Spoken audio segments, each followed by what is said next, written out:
Hi everybody, it's Bob Foley from Latham Country. I wanted to talk to you today about the opportunity to put fungicide on your field and predicting when we should be applying our fungicide.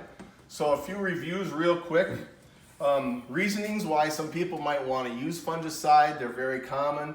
You've seen these before. If you're in a continuous corn situation or you have a residue that's over 35%, you have a disease history with your corn, if you're coming from no-till or conservation tillage, if you've had delayed planting, so you're way behind the rest of the neighborhood for corn in that field, there's been a history of questionable stalk health in that farm.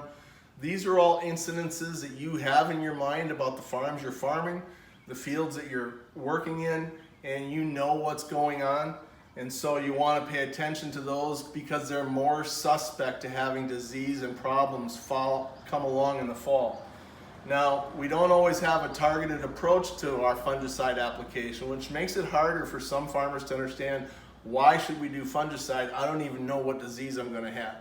Well, we don't know the weather for July, we don't know the weather for August and September, and different diseases like different things. As an example, stalk rot really appreciates heat and can be very financially impactful.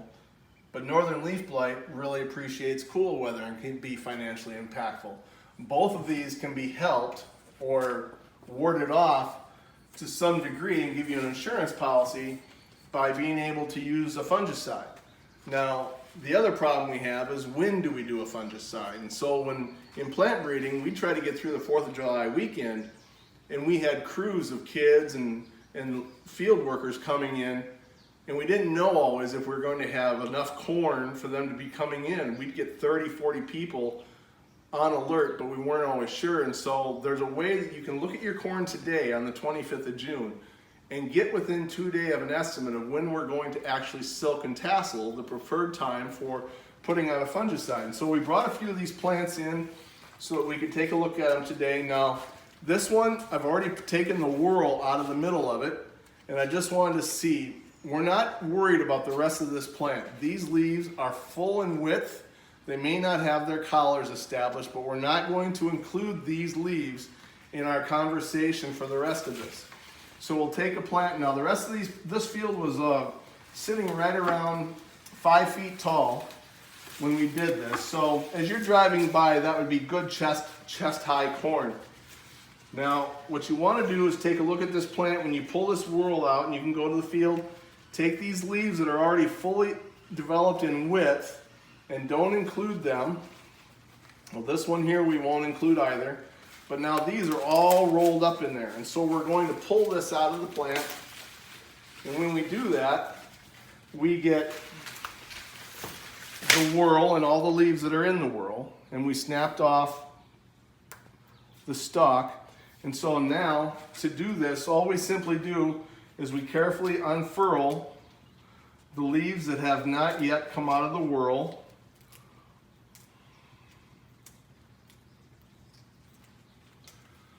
And then we count them. So there's 1, 2,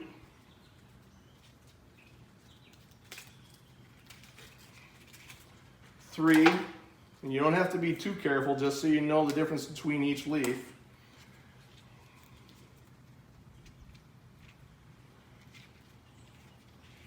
And there's the 4th leaf. And then we have the tassel, which we're going to call a leaf for this formula. And so if you come in, we have 1, 2, 3, 4, 5 leaves. And for each leaf we're going to figure 2 days for it to come out. And so 5 leaves times 2 days is 10 days. So 10 days from today, we'll have tassels up. Now, usually silk comes a day before that, starts to shed, or give it another day or 2 to shed, and so you're going to be at 5 leaves, 10 days, so between 9 and 11 days you'll have silk and pollen and silk happening. So that's a good way for you to predict. Today's the 25th, so that'd be right around the 4th of July, 5th of July when this is going to start happening. And you can time and adjust get your equipment ready and start managing your holiday weekend and managing which field to go first ahead of other fields. It's not always based on planting date. As you know, your Your relative maturity of the hybrid you planted is going to have some influence on this, so just don't do it in order of fields you planted unless everything's the same RM. And I hope that gives you a little gardener's rule of thumb to help guesstimate when your tassels and silks are going to show up. And I look forward to seeing you again from the field.